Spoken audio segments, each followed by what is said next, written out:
Hey everyone, today we're out in the backyard. We're going to do a quick little review of my East German combat pack and do a little bit of backyard bushcraft here with the kids, so stick around. Alright, so this is the East German combat pack in raindrop pattern. It's got about a 12-liter capacity. It comes with suspender straps that are originally used with the East German military. They're pretty complicated to use, so I'm going to show you a little bit about how I have maneuvered this pack to work a little bit more efficient with me. It's a good size, about 12 inches by 12 inches by about 5 inches, so it's a really good pack for, you know, maybe a short weekend trip, but plenty of room for a daytime hunting trip or a day in the field. So this is how I've had it modified. I love to use, it's got these lashing straps on the side, which I'll show you a little bit more, but they're great for attaching the bedroll. Got tons of capacity at the bottom, which I've used here to show you how you can attach your sleeping pad to it, and it's got a nice main capacity. So I'm going to kind of break this down here and show you a little bit more about the gear that's in it and some of the modifications that I've made to it. Alright, so I've taken off the bedroll so you can kind of get a little sense about how these strap systems work. So again, on the sides, you have these straps that came along with it that are really useful to attaching the bedroll in that U shape. They can also come off, and there's one on each side. On the top, you'll see a third strap for attaching the bedroll, as well as a really handy carrying handle and a few D little attachments, which are again really useful for attaching things and lashing stuff to it. Also on it, you got this little clear window, which you can use to personalize, put your name in there if you'd like. So it's got that little name tag slot. The shell itself, I think, is some form of a cotton blend, but I'll show you a little bit about how the liner works on it. And I'll open the bag up next and show you a little bit about the gear that you can fit inside of it. This is the bag as I tend to take it out for a day trip or for hunting. So again, tons of opportunities for you to lash things through to it. I'll show you these bottom clips a little bit. So again, by default, you'll see the two D clips as well as the clips that are used to attach to the harness or the belt system that kind of originally came along with it. Although you'll see here that I've connected on a different set of harness with some key rings, or I've used carabiners just to attach this additional strap system, which is much more comfortable. Again, in the inside of the bag, there's nothing fancy. It's just a straight up bucket, one big major compartment. Again, I mentioned it was about 12 inches across by about 12 inches deep and probably about 5 inches or so wide. So there's plenty of carrying capacity in here. Again, I don't know if you can tell or not, but the inside of this is almost rubberized, so it makes it quite durable. I've taken this thing out in the rain and the snow, and I've never had any sort of issue with things getting away inside of it. I also really like how all of these straps and all of the buckles are stitched on there really great. Again, this is a piece of equipment that was probably made sometime between 1968 and 1991, but it's very, very, very durable. Again, I don't see any form of stitching on here that's loose or anything of that sort, so pretty happy with that. What else can I tell you? Some of these bags have a separate liner that's inside of it that's almost like a waxy plastic liner. My bag does not have that. I've got a lot of gear in here just to kind of show you an example.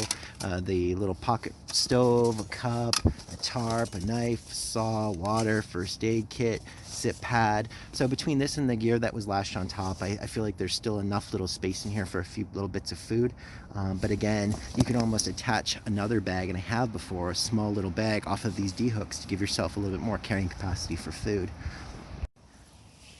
The one thing that's not original is I have used this waist harness system, which is actually from a Field Line Pro Series butt pack, but I've attached it to this East German pack to make it much more comfortable. I'll show you the original suspender system that came with it, but again, very complicated, very uncomfortable, and just very tedious. So this system works a lot better, but I've heard some people even utilizing straps from an Alice backpack just to connect onto there, which could work for them too. But I had this little removable system and I love it. I wouldn't wear it without it.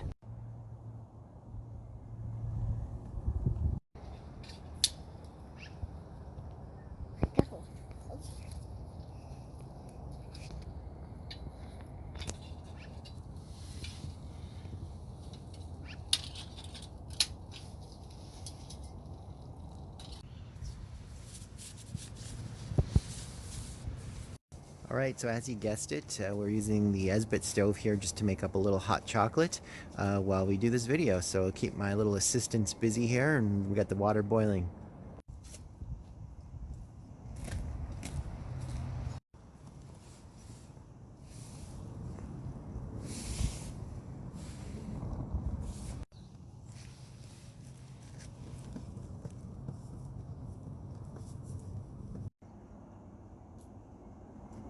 Right, I'm going to show you a couple different ways that this backpack can be used. First of all, I'll show you the way that it is supposed to be done with the actual belt and the harness system that came along with it.